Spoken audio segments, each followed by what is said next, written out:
সেই হিসেবে আমি গতকালকে বাংলাদেশ সেনাবাহিনীর একজন অফিসার ছিল লেফটেন্যান্ট জেনারেল মুজিব, যিনি ঢাকা বিশ্ববিদ্যালয় সিনেট ভবনে ভারতীয় জাতীয় সঙ্গীত গেয়েছিল, যিনি 250 জন রয়্যাল এজেন্টকে সেনানিবাসের ভিতর থেকে সরাসরি বিমানবন্দরের টার্মাকে নিয়ে তাদেরকে উঠিয়ে দিয়েছে।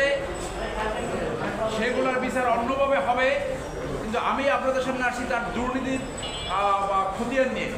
তার দুর্নীতির তালিকা অনেক লম্বা। আপনাদেরকে একটা কাগজ দিয়েছি, ওখানে দেখবেন একটা সিক্রেট রিপোর্টস আছে, যেটা সামাজিক যোগাযোগের মাধ্যমে আমরা পেয়েছি। সেখানে বর্ণনা করা আছে তার নিউ ইয়র্কে 2টি বাড়ি রয়েছে। তার দুর্নীতি তালিকা অনেক দীর্ঘ। সেখানে নিউ ইয়র্কে, যেমনটা বলছি, নিউ ইয়র্কে 2টি বাড়ি রয়েছে এবং উক্ত 2টি বাড়ির জন্য কমপক্ষে $2 মিলিয়ন, যা বাংলাদেশি টাকায় 250 কোটি টাকা পাচার করেছেন। পূর্বচার সংলগ্ন এলাকায় 20 বিঘা জমি, যার বাজার মূল্য কমপক্ষে 50 কোটি টাকা। আর্মি গ্রিন সিটিতে 10টি প্লটের বুকিং দিয়েছে, যার প্রতিটির মূল্য 2.56 কোটি টাকা।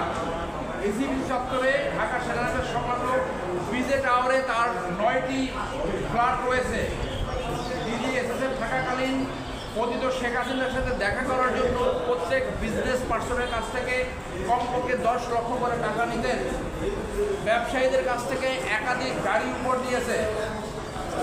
ঢাকা সেনানিবাস সংলগ্ন মাটিকাটায় আখতারুজ্জামান নামে এক জমি দখলকারী এবং সন্ত্রাসী তার কাছ থেকে প্রতি মাসে 10 লক্ষ টাকা চাঁদা নিতেন এবং ওই এলাকার জনগণের সম্পত্তি দখল করতেন।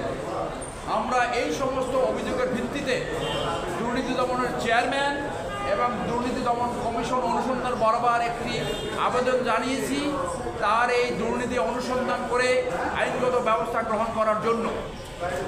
আমরা আশা করব দুর্নীতি দমন কমিশন অতি সত্ত্বর এটা অনুসন্ধান করে তার বিরুদ্ধে এবং তার স্ত্রীর বিরুদ্ধে যে সমস্ত দুর্নীতির অভিযোগ এই আবেদনপত্রে রয়েছে সেগুলো তদন্ত করে অতি সত্ত্বর আইনগত ব্যবস্থা গ্রহণ করবেন। আপনাদের সবাইকে ধন্যবাদ। সংযোগের সময় যদি কিছু অনুসন্ধান লঞ্চ না করে, তাহলে অ্যাজ ইউজুয়াল আপনারা জানেন আমরা হাইকোর্ট ডিভিশনে আসবো, রিট দায়ের করব, রিটের মাধ্যমে ডাইরেকশন নিব যাতে তারা অনুসন্ধান লঞ্চ করে।